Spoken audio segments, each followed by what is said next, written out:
Hello YouTube, Rocky3 here, back with another toy review. This one's not a Trin Masters review and not a Godzilla review. About time, right? Heh heh heh heh heh heh. So, yeah. I've been getting lots of clone troopers and stuff lately, like this guy. But this one I wanted to review because it's not a trooper, but a Mandalorian. It's Visla from Star Wars The Clone Wars television show. Now, Visla, he is a cool dude. He, of course, came with a battle card, and a die, and whatnot.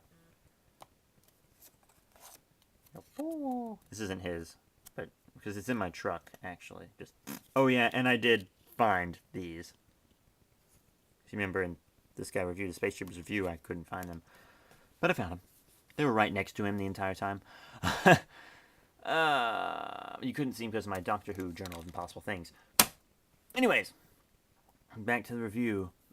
He comes with some neat accessories, like two of these little blasters, and they fit perfectly in his holsters and won't fall out even if you hold them upside down. They stay in there extremely well. And a dark saber, amazing dark saber. His pack here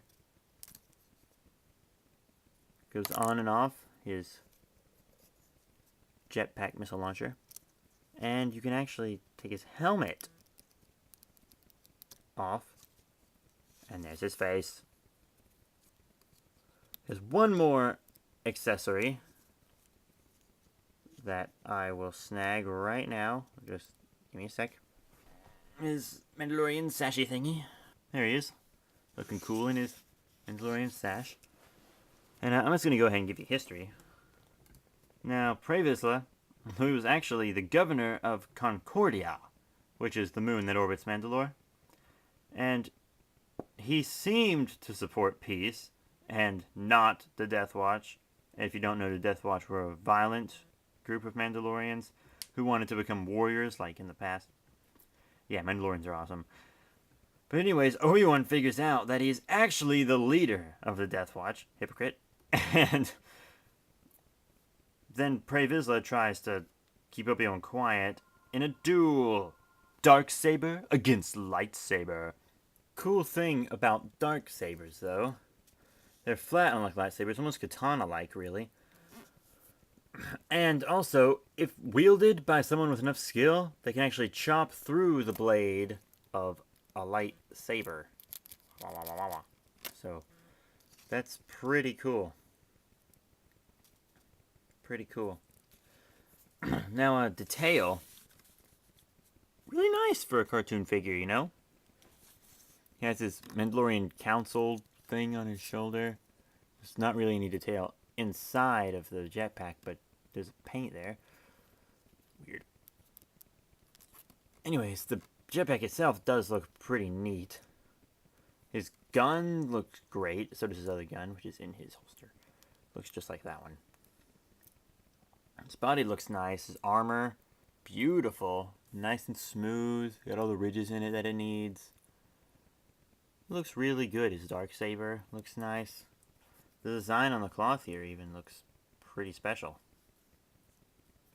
His helmet, really nice.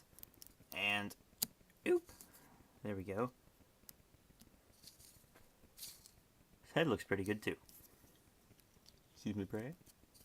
Yeah, his helmet actually goes on really well and comes off really easily because it's squishy. And that's a big plus because lots of Mandalorian figures' helmets apparently don't go on and off really easily. They're actually difficult. So yeah. Now let's get into size comparisons. First, I'll compare him with something on the stand. My 501st Legion Trooper. See, the stands are the same height, so that won't really affect them. Yeah, pretty good. Visla's a little taller, in fact, but that's good because he's not a clone and doesn't need to be the same size as this guy. So yeah, this is pretty good scaling.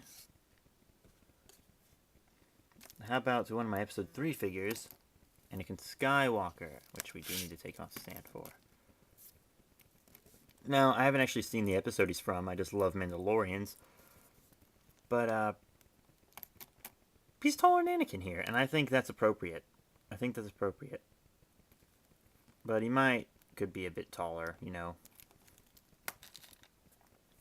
And let's compare him to one more figure. After I get him on a stand. Let's compare him with the Saga Legacies Space Trooper. So that's 3 different figure lines that we have comparisons with now. And Space Trooper's a bit bigger. A lot bigger, but in height, taller. So, yeah, that's pretty good too. He's a tank! Alright, so articulation. Now we can get into articulation. His head, you know, ball jointish, wobbly, 360. Both arms go 360. They also go 360 right here.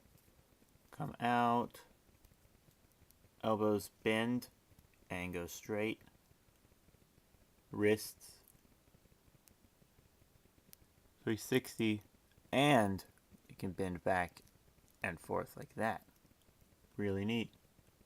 But this wrist can't bend back and forth. It's just a 360 wrist.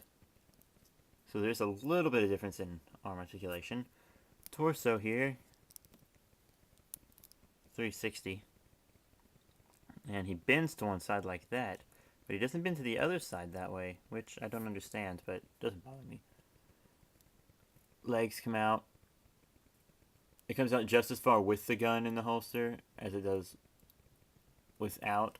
At least I think it does. Yeah, about the same. There's the gun. Back in the holster. And they kind of go 360-ish, like that, you know. Whatevs. And then, of course, knee articulation, bends his knee, and 360, and then foot, 360, other foot, 360, of course, and they bend like that. So, yeah, that's Prey Visla's articulation. This was actually a gift from the Odegaards. Their daughter is my girlfriend. But yeah, this was a gift from them. Because, they love me, I suppose. I owe them $7 for it. Because I refuse to accept gifts like this. But, yeah. Whatever. So, yeah, that's Prey Visla and his cape. Great figure. I love him. I give him 5 out of 5. Beautiful Mandalorian. Helmet goes on great. Accessories are pretty amazing, and they look excellent on him. Articulation, really what you would expect from a Hasbro Star Wars figure. But I love him, and I just love how these figures in the battle game come with the stands. Like, most people don't play the battle game, but I like the stands. I really like those. So, yeah, that'll be all. See ya.